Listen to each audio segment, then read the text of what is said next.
2017 മുതൽ നടപ്പിലാക്കേണ്ടിയിരുന്ന BSNL പെൻഷൻകാരുടെ pension പരിഷ്കരണം ഉടൻ നടപ്പിലാക്കണമെന്ന് BSNL and dot pensioners association ജില്ലാ സമ്മേളനം ആവശ്യപ്പെട്ടു. 4G സേവനം ഇന്ത്യയിലാകമാനം നടപ്പിലാക്കാനുള്ള നടപടികൾ സ്വീകരിക്കണമെന്നും സമ്മേളനം ആവശ്യപ്പെട്ടു. Kerala circle president MA Rasheed Ali ഉദ്ഘാടനം ചെയ്തു. രാധാകൃഷ്ണൻ ആക്സിഡന്റ് ആയിട്ട് കിടന്നപ്പോൾ അത്താണി ഹോസ്പിറ്റലിൽ പോയി. അപ്പോൾ അവരുമായിട്ട് സംസാരിച്ചപ്പോൾ അവർ പറഞ്ഞു അവരൊരു ട്രസ്റ്റാണ്, CGHS റേറ്റുമായിട്ട് അവർക്ക് ശരിയാവും, അതിന് വേണ്ട നടപടി ഉടനെ എടുക്കാമെന്ന് പറഞ്ഞിട്ടുണ്ട്. തങ്കം ഹോസ്പിറ്റലിൽ ഞാൻ പോയിരുന്നു, അവരുമായിട്ട് ചർച്ച പുരോഗമിച്ചുകൊണ്ടിരിക്കുകയാണ്. പിന്നെ EMS പെരിന്തൽമണ്ണ, ഇവിടെ കരുണ മെഡിക്കൽ കോളേജ് ഉണ്ട്, ഇവിടെയൊക്കെ നമ്മുടെ യൂണിയൻ സ്പെഷ്യൽ ഇൻട്രസ്റ്റ് എടുത്ത് ചർച്ച നടത്തിക്കൊണ്ടിരിക്കുകയാണ്.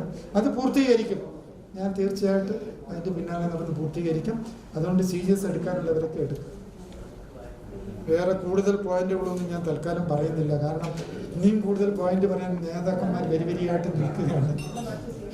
എല്ലാവർക്കും അറിയാം, ഇത് 4ാമത്തെ ജില്ലാ സമ്മേളനമാണ്.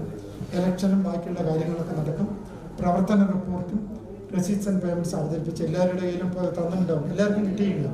പ്രവർത്തന റിപ്പോർട്ടും സ്റ്റേറ്റ്മെന്റ് ഓഫ് അക്കൗണ്ട്സ് കിട്ടിക്കാണും. എല്ലാം കൂടി നോക്കുക.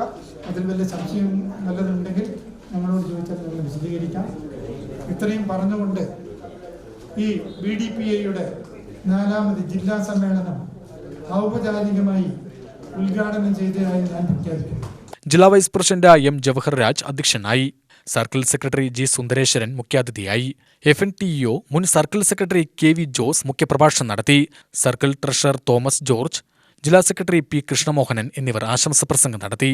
ജില്ലാ സെക്രട്ടറി PK ജ്യോതിപ്രസാദ് സ്വാഗതവും ജില്ലാ ട്രഷറർ C ശശിധരൻ നന്ദിയും പറഞ്ഞു. AM Rasheed Ali പ്രസിഡന്റായും PK Jyothiprasad സെക്രട്ടറിയായും C Sasidharan ട്രഷററായും തിരഞ്ഞെടുക്കപ്പെട്ടു.